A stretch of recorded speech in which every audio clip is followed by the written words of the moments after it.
All right, I'm trying to tap back into doing some smoothies, and I have some ingredients that I need to use. And already in this tumbler, hold on one second. Okay, I have some milk. That's the ingredients is almond, the oats.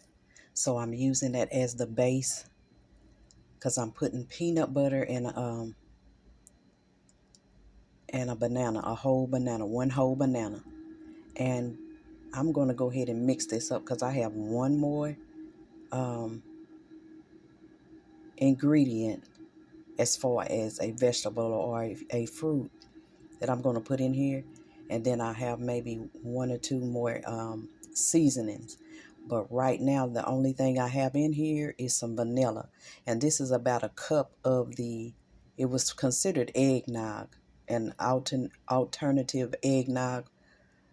So I'm going to mix this up, and then I've never made this one before because like I said, I got one more ingredient that might throw it to the left, but I'm going to add a small amount in at a time. But I'm going to go ahead and get ready to blend this up.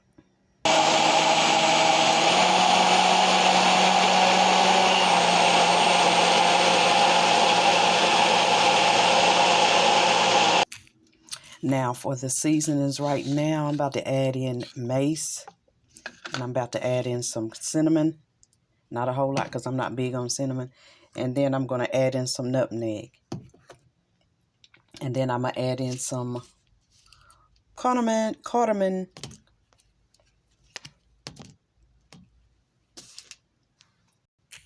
Oh my goodness, when I say, I didn't add any sugar, any extra sugar.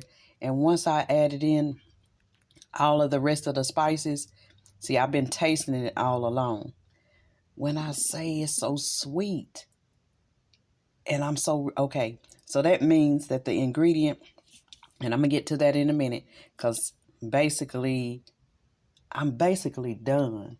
I'm going to add a little bit more of the almond eggnog, and it already had some of these flavors in there. And once I looked on the ingredients, I noticed that. It's funny how everything that I wanted to put in here was already in the eggnog flavor. But you know, I've already drank some of the milk, the almond milk eggnog, and it wasn't as sweet and close to tasting like a regular eggnog like I thought it would be.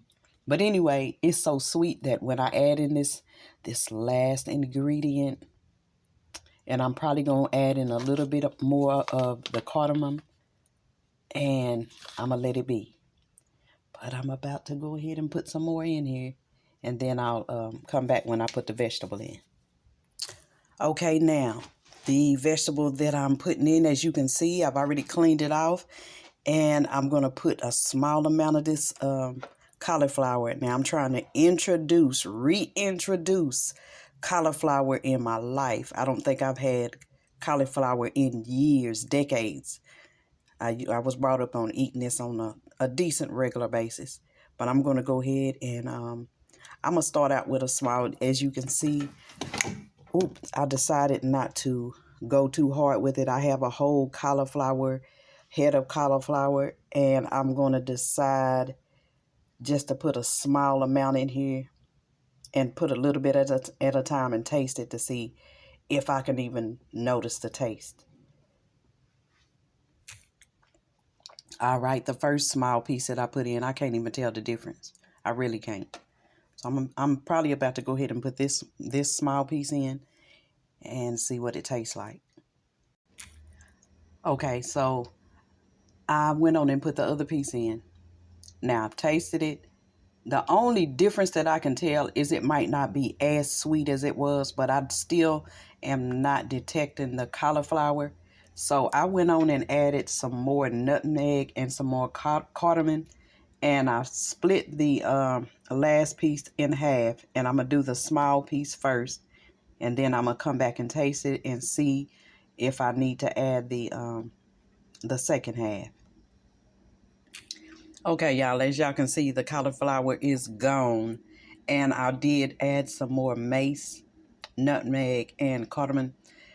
Now, I did end up adding, I had the little small round cubes of ice. Added about 8 of them. I could have done more, but I just wanted to add a touch of coldness to it because I don't really go hard on using ice in the smoothies or juices, whatever title you want to put on it. Um, I'm not going to strain it because, like I said, the taste of the cauliflower is not, I'm not detecting it like that. And I did add a little bit more of vanilla extract. So I'm telling you, I'm really feeling this taste. I'm really feeling it. And like I said, I slowly put in the cauliflower for sure because I'm a heavy hitter. I can just think, oh, just cut this up and put a whole lot in. And, but that's why I'm saying I'm slowing down on certain things, and that's helping me to realize on something like this, instead of putting a whole, that even though that was a small amount, but if I had already known, it was a different story. But I haven't had this the taste of this before, so adding it in gradually really makes a difference, because if you start tasting something that you really want to hide the taste, then you're able to go ahead and say, okay, I'm going to stop there. Just like my granny used to say, once something is certain things like salt or whatnot, and of course I would say the cauliflower would be the one where if I put too much in and it throws off the taste, then you're going to have to try to guzzle it down and not enjoy it, So I think I did the best thing to come up with this smoothie and realize it's a good I just I put a good recipe together, put it that way. And I didn't think that I was going to do that with the peanut butter. The peanut butter was probably like a couple of tablespoons. I almost think, well, are you really going to use peanut butter? But it just came together so fine. So anyway, let me put this in a glass. So basically, I'm about to chunk it on down, enjoy it. And I'll say, as far as the recipe, the vanilla, probably maybe a couple of teaspoons of vanilla extract, and a dash of mace, a dash or two of mace. That was only like a dash. Everything else maybe start out at 1/4 of a teaspoon and then correlate from there, because I'm a cardamom person. I really like the flavor of cardamom, and I can go in with the mace and the nutmeg, but for the most part, I added more cardamom than anything. So, like I said, you can just start off with 1/4 of a teaspoon of everything, a couple of teaspoons of the vanilla, and that's about it. Cardamom, nutmeg, cinnamon, and mace, and then the vanilla. But I'm about to chuck it on down. All right.